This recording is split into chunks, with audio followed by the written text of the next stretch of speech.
అంటే ఈడెట్లయితే నోటి దురుసు మాట్లాడతాడో నేను ఇగ కొడతా, రక్కుతా, తంతా, పూడుస్తా, పెడ మెడలో పేగులేసుకుంటా ఇవన్నీ మాట్లాడుతుంటాడు జనరల్‌గా ఆయన. సేమ్ ఈ టైప్ పోయి బీహార్‌లో పోయి బీహారీల గురించి చాలా చులకనగా, అవమానకరంగా మాట్లాడిన మాటలు ఇప్పుడు వైరల్ అవుతున్నాయి. ఎప్పుడు మాట్లాడింది? ఈ ఓటు హక్కుల గురించి ఏదైతే ఆయన రాహుల్ గాంధీ అక్కడికి పోయి ఈ పాదయాత్ర చేసేటప్పుడు ఆయనతో పాటు ఈయన కూడా పోయిండు. ఈ నేపథ్యంలో బీహారీల డిఎన్ఏలోనే కూలి పని ఉంది, అంటే వాళ్ళు కూలి చేయడానికే పనికొస్తారు, ఇంకా దేనికి పనికిరాననే ఉద్దేశంతో ఆయన బీహార్లో మాట్లాడిండు. అలా డిఎన్ఏలోనే ఉందట, వాళ్ళు కూలి పనికి తప్ప దేనికి పనికి రారు అనేసి. నేను చెప్పినా కదా, ఆయనకి నోటి దురుసక టక్కున టంగ్ స్లిప్ అవుతాడు. ఆయనకి ఇట్లాంటివి ఎన్ని ఎదురైనా సరే డోంట్ కేర్ అంటుంటాడు అన్నట్టు, కానీ ఆయనకు అలవాటు అది.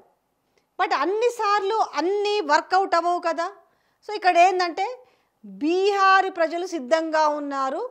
సో ఈసారి బీహార్లో ఏ ఊరికి వచ్చినా ఏ గల్లీకి వచ్చినా కూడా కర్రలు తీసుకొని కొడతారు అని చెప్పింది. ఏం కాదు ఆయన చెప్పిన మాటలు.